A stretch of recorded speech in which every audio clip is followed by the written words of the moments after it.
Take 3.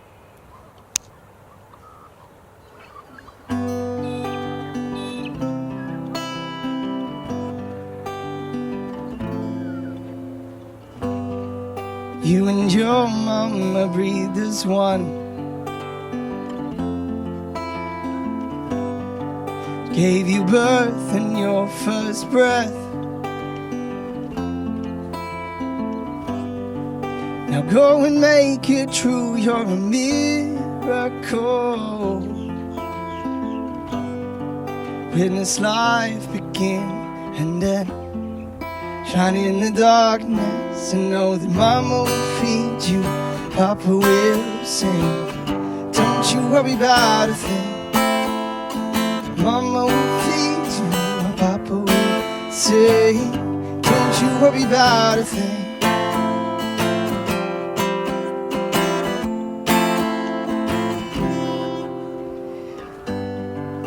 Mama gave me her first kiss, true story. One day I gave her a ring.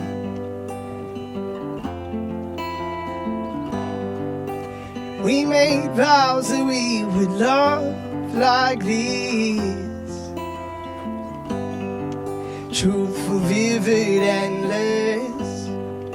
Our diamond promises are that Mama will feed you, Papa will sing. Don't you worry about a thing. Mama will feed you, Papa will sing. Don't you worry about a thing.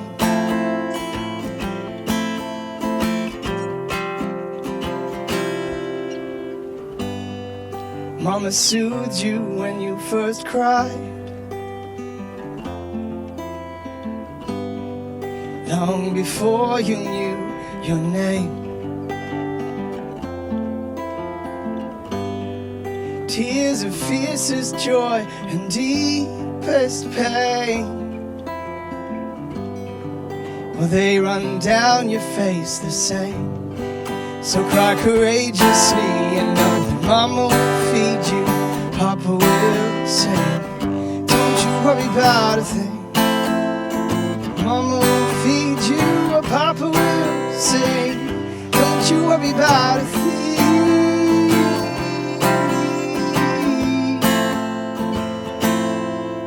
Don't you worry about a thing, 'cause every little thing is gonna be alright.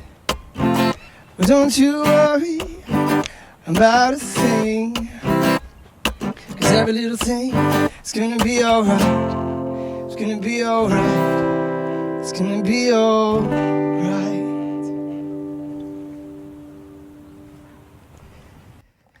First, wrote that song while Grace was still in the womb.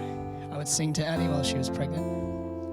That was pretty beautiful times. And now Grace has been born. She's 4 months old. I think the last time I walked through a park and sang and spoke like this was before Grace was born. And now, since then, she's grown quite a bit. She started out as 4 kilos when she was born, and now she's 6.5 kilos, which is amazing. Watching something grow by like more than half their weight in 4 months. And not just, that's not the only form of development. When she was first born, she was just a tiny, precious little grandpa alien. She looked a bit like Danny DeVito when she was born. In fact, I wrote a little thing. My newborn daughter looks like Danny DeVito, still the most adorable girl in the world. My newborn daughter looks a football enforcer, still the most adorable girl in the world. Yeah. Pretty silly, but that's the kind of thing, that's the way you think when you're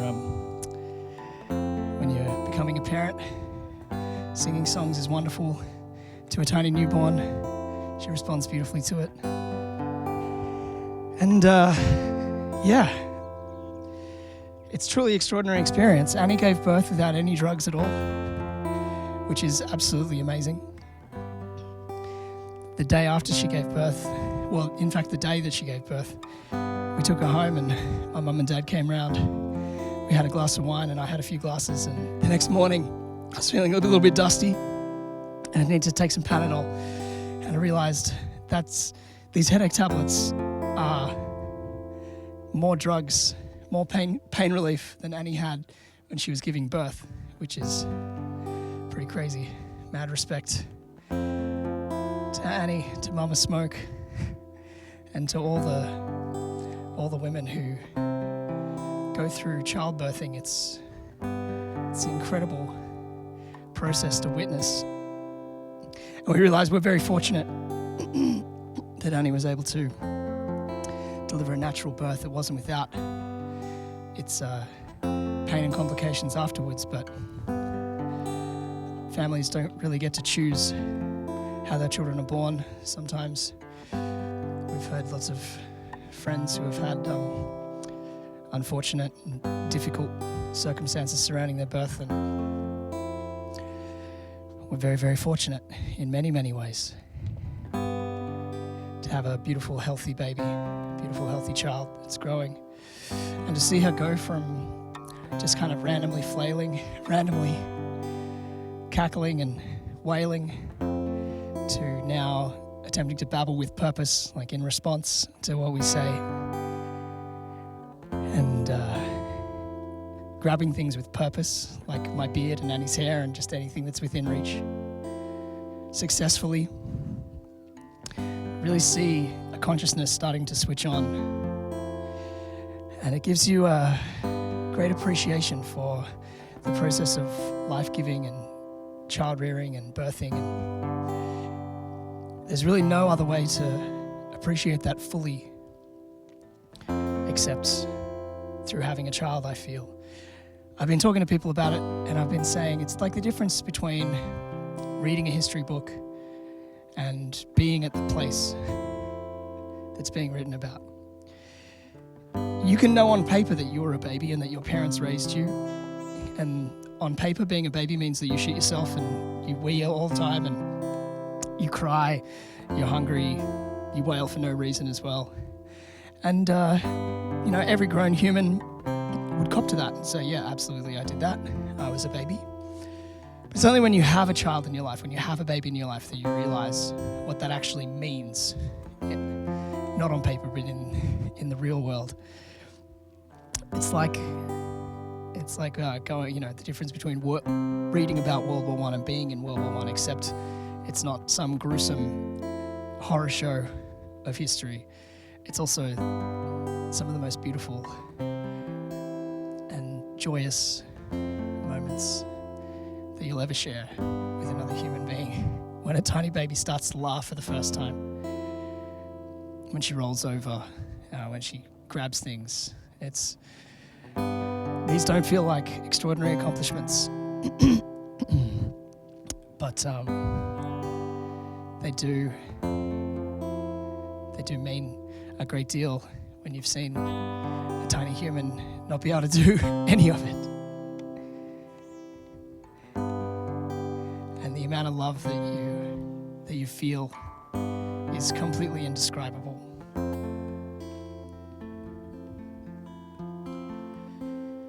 So there's not much more to say, I think, at this point. It's been a beautiful morning in Sydney to walk around doing this, sharing this time with the sea and with the birds. My little family's sleeping at home. I've been getting up early in the morning, mostly going to work.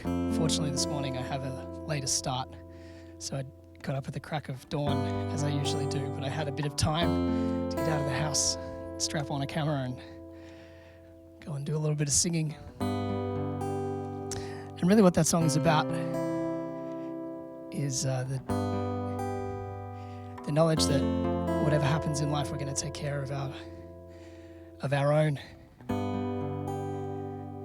And part of our natural instincts are to do what we're doing.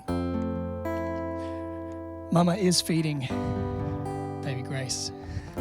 She's feeding her with her body, which is amazing. And, my singing might not be bringing in a huge amount of money, but I'm certainly singing for my supper in other ways. Getting up at the crack of dawn every morning to go to work, just so I can spend a few more hours, extra hours in the afternoon.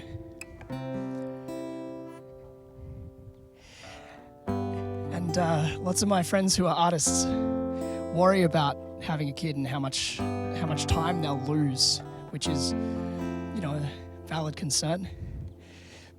Because you do lose extraordinary amounts of time. You sleep a lot less. You will be spending a lot more time hanging out with a tiny, helpless human, but the upsides are extraordinary. It's easily the most inspiring thing that's happened in my life, and I've done and been plenty of extraordinary places and felt wonderful things. And if anything, it's made me more motivated than ever to pursue my callings. Because not only are you trying to set your own example, you're trying to pursue your own callings, your own desires and dreams. But for me, I want to set example. I want to set an example for my daughter. To see her see a couple, to see a man and a woman, a husband and wife, pursuing what makes them feel most alive. And for me, that's writing songs and that's singing. And so I just finished a record. I'm playing a show on Saturday night. And I'm out here singing to the sea and talking to you. It's all part of my desire to fully realize my art so that, heaven forbid, if anything was to happen to me, my baby has, my child has a way that she can see what I wrote and what I sang, and I don't want it to be on scattered USB discs. I want them to be wholly realized pieces of art that she can own, that she can cherish on a durable format like vinyl with beautiful artwork. And so I'm going to keep singing, I'm going to keep talking, and I'm going to keep walking in this beautiful morning and say I'm going to see you later, good people. Till next time.